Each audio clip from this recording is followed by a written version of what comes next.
Oke, saya akan menjawab tiga ya pertanyaan dari teman kita. Yang ini adalah bab apa ini ya?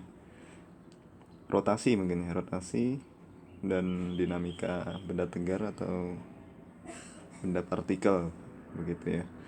Oke, saya jawab dulu nomor pertama, nomor satu ya. Dalam pengantar bacaan di atas terdapat kalimat benda yang hanya memungkinkan bergerak translasi dinamakan benda titik atau partikel. Mengapa partikel tidak berotasi? Nah, kerjakan soal dengan langkah-langkah. Nah, ini nomor satu ya, ini ya.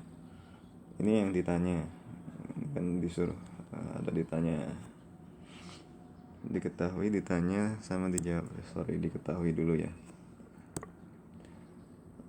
Diketahui.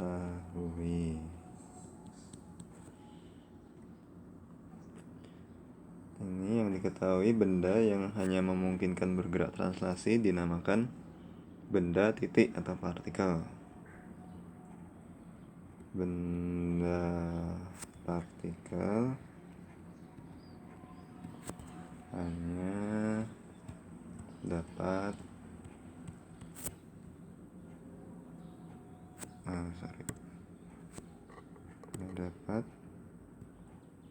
bergerak translasi gitu ya. Ini yang diketahuinya. Kemudian ditanya,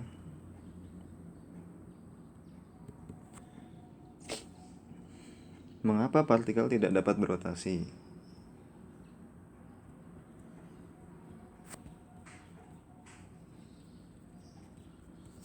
Tidak berotasi. Jawabnya, jadi begini ya, saya jelaskan dulu ya.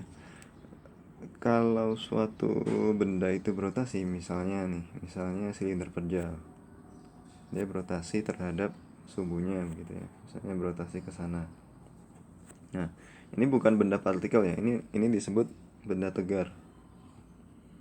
Ini disebut benda tegar karena dia memiliki massa dan dia juga memiliki suatu volume atau ini ya, suatu volume ya, sehingga dia juga memiliki panjang, memiliki dimensi, memiliki orientasi begitu ya. Jadi ini bisa disebut sebagai benda tegar. Dia bisa memiliki suatu aksis atau titik poros. Kemudian ketika benda ini berputar, maka orientasi putarannya ini bisa diketahui ya. Jadi misalnya gini, ada suatu benda 3 dimensi, bola ya, ini dia bisa berputar ke arah sana. Ini misalnya ini sumbu X, sumbu Y, sumbu Z. Nah, ini dia bisa berputar ke arah sana atau mengelilingi sumbu Y. Dia bisa berputar ke arah sana mengelilingi sumbu X, atau berputar ke arah sana ya, mengelilingi sumbu Z. Jadi itu bisa rotasi di sumbu X, sumbu Y, sumbu Z. Ini semua benda tegar kayak gini ya. Benda tegar itu benda yang memiliki massa dan memiliki volume dan orientasi dan dimensi gitu ya. Nah, sekarang kalau benda titik itu kita tidak bisa katakan benda partikel, sorry ya. Kita tidak bisa katakan bahwa dia berotasi. Karena mungkin dia memiliki massa tapi dia tidak memiliki volume. Dia tidak memiliki orientasi dalam ruang 3 dimensi ya. Jadi kalau benda tegar, katakan kembali ke sini tadi ya. Kembali ke ini. Ini bisa dikatakan titik massa yang ada di sini itu bergerak ke sana, mengelilingi sumbu yang ini. Jadi bisa dikatakan dia memiliki kecepatan sudut omega. Kemudian dia juga memiliki kecepatan linier. Ini ya, kecepatan tangan sial v. Kemudian v di titik yang lebih jauh daripada yang lebih dekat ke sumbunya, ini v-nya lebih besar ya. Yang ini v-nya lebih besar, yang ini v-nya lebih kecil. Nah, ini berlaku bagi benda tegar. ketika benda titik ini kita nggak tahu nih, ini nggak ada volumenya, nggak ada dimensinya, jadi kita nggak bisa dia orientasinya kemana, ini nggak terdefinisi ya, sehingga benda partikel itu tidak dikatakan berotasi terhadap porosnya. Nah, jadi jawabnya karena benda partikel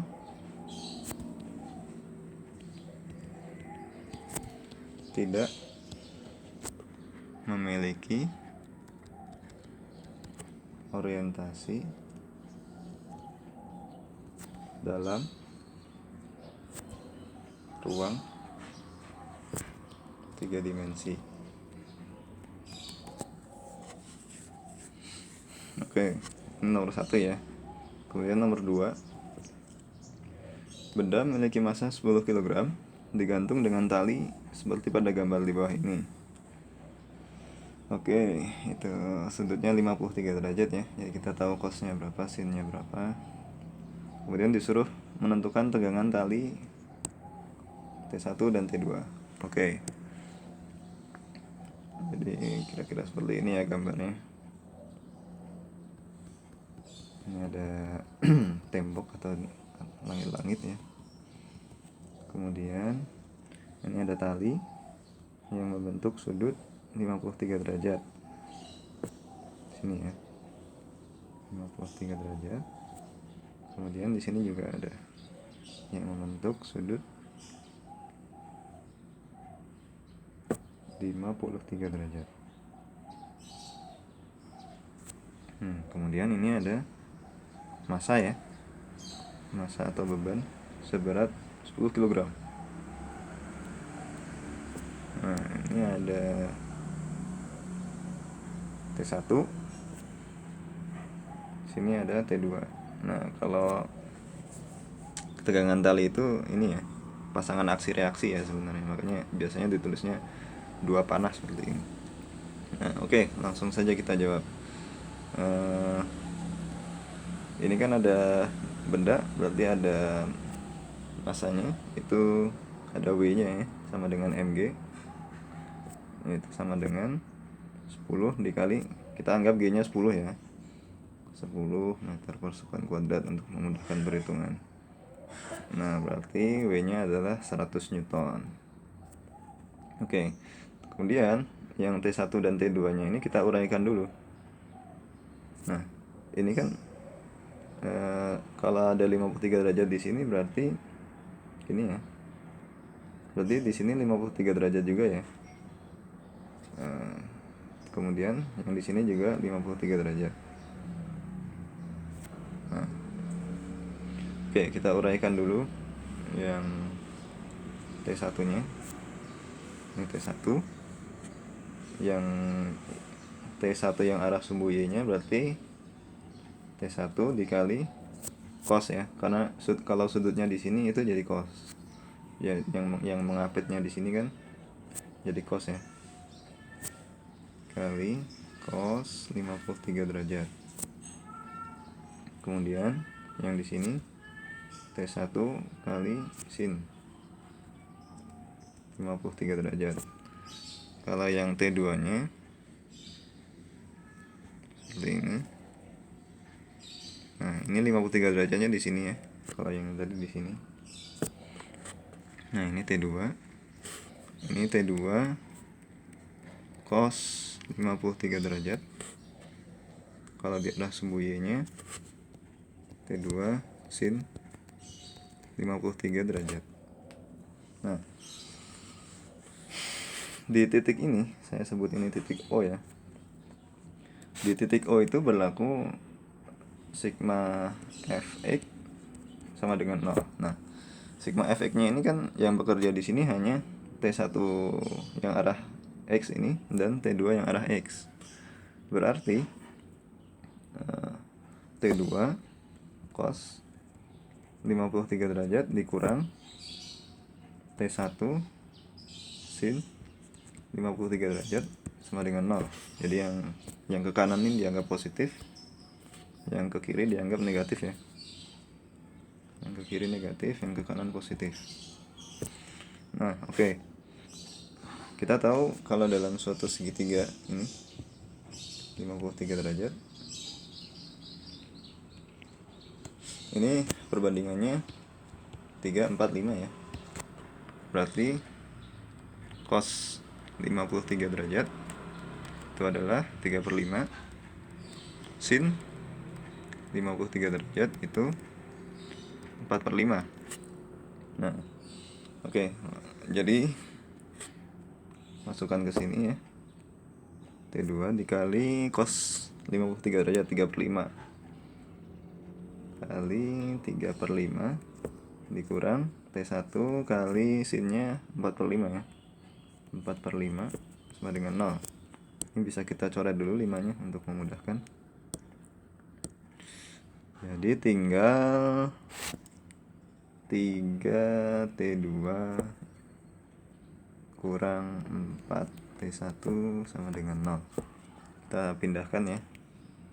3T2 sama dengan 4T1 atau T2 sama dengan 4/3T1. Ini kita simpan dulu sebagai persamaan 1. Oke, terus yang sekarang di titik O juga itu berlaku sigma FY sama dengan 0. Nah, berarti T1 yang arah sumbu Y ini dan T2 yang arah sumbu Y ini dilawan oleh gaya berat yang ke bawah, dan mereka hasilnya sama dengan 0. Jadi yang ke atas kita anggap positif, yang bawah kita anggap negatif ya. Jadi T1 dikali cos 53 derajat ditambah T2 dikali sin 53 derajat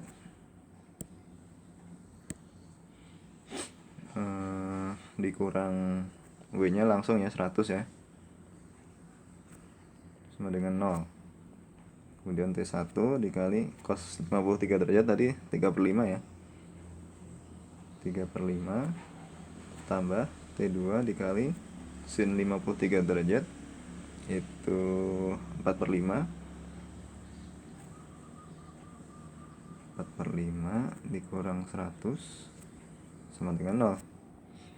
Nah, ini kita bisa sederhanakan ya. Misal, ini dengan dikalikan 5 seluruh persamaan ini. Kali 5 ya. Jadi ini hilang. Yang ini hilang. Ini 100 kali 5 ya, jadi 500 ya. Jadi 3T1 ditambah 4T2 dikurang 500 sama dengan 0. Kemudian kita masukkan ke dari persamaan 1 tadi ke sini ya. Jadi ini persamaan 2. Jadi masukkan 1 ke 2. Jadi 3T1 ditambah 4 dikali T2 nya adalah 4/3T1 kurang 500 sama dengan 0. 3T1 ditambah 16/3 T1 sama dengan 500. Nah, ini 3 itu berarti 9/3 ya. 9/3 T1 ditambah 16/3 T1 sama dengan 500. Kita jumlahkan 9 ditambah 16 itu adalah 25 ya. 25/3 T1 sama dengan 500. Berarti T1 sama dengan 500 dikali 3/25 atau T1 sama dengan berapa nih? 500 bagi 25 20 ya. 100/25 itu 20 kali 3, berarti T1 nya 60 Newton. Kemudian kita masukkan kembali ke persamaan 1 yang ini ya. Jadi T2 sama dengan 4/3 kali T1 nya 60 ya, 60 berarti 60 bagi 3 20 kali 4 80 ya, berarti T2 sama dengan 80 Newton. Oke, ketemu. Oke, soal ketiga. Gambar di bawah ini menunjukkan sistem dalam keadaan seimbang. Tentukan besar tegangan tali dan massa beban B. Oke, ini ada langit-langitnya ya.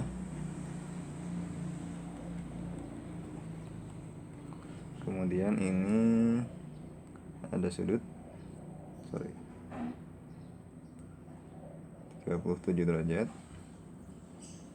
Kemudian ini ada beban 3 kg. Kemudian ini ada katrol. Kemudian ada beban B, beban A. Oke, ini karena katrolnya ini tidak ada informasi apapun ya, jadi kita anggap katrolnya ini tidak bermassa dan tidak ada gesekan ya atau licin. Jadi ini tidak masuk dalam perhitungan. Jadi cuman kayak gini aja. Ini A sama dengan 3 kilo ya, 3 kg. Berarti ini bebannya M dikali G, G-nya 10. Jadi ini 30 Newton ya, 30 Newton. Kemudian ini adalah berat B, WB ya. Kemudian di sini ada tegangan tali T.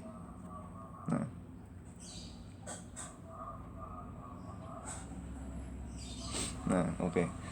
Ini ada titik O ya. Jadi di titik O ini berlaku sigma Fx sama dengan 0, sigma Fy sama dengan 0 juga.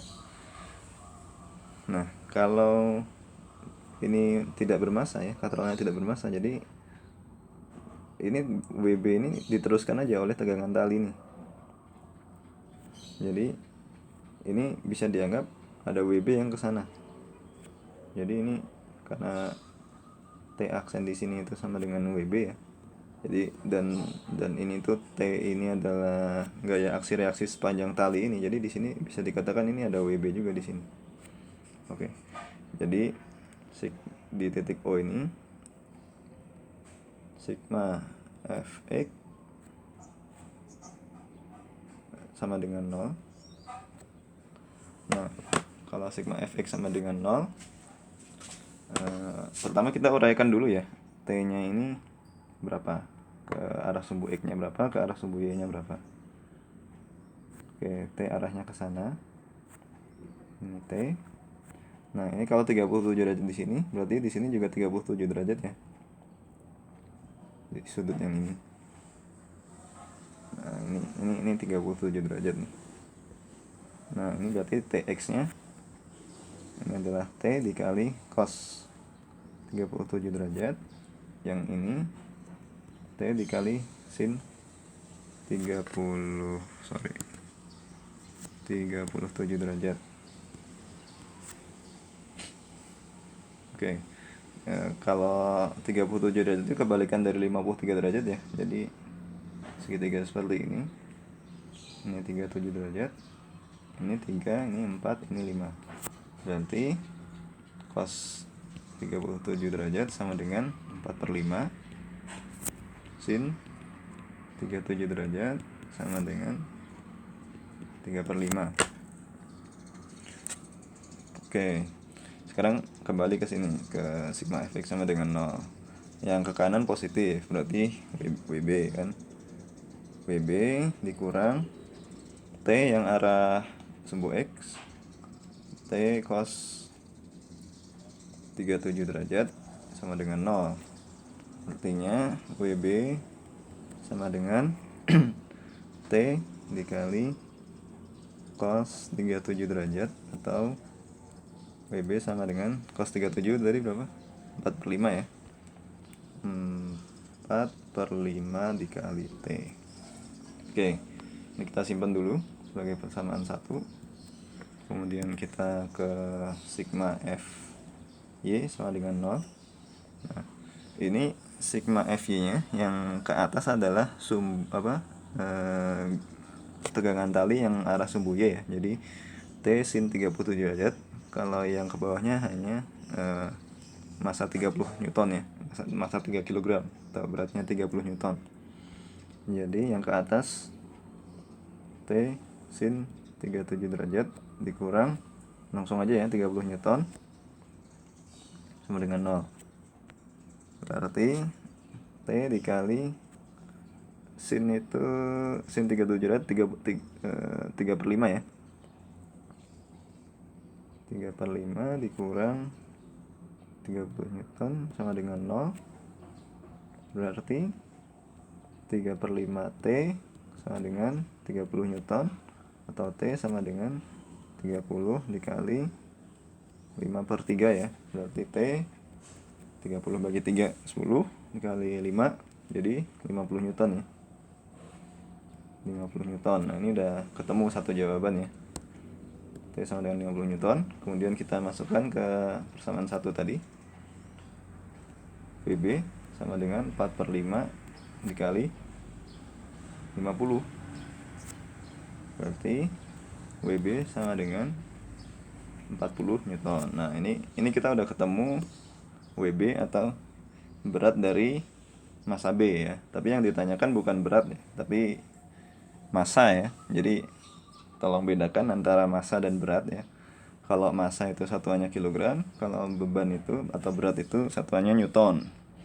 Kalau massa itu skalar, kalau berat itu vektor ya. Jadi dia sebuah gaya, ada arahnya. Jadi kan tadi WB sama dengan MB dikali gravitasi. Berarti MB sama dengan WB dibagi gravitasi ya. Jadi MB sama dengan 40 Newton dibagi G-nya 10. Berarti MB sama dengan 4 kg. Oke.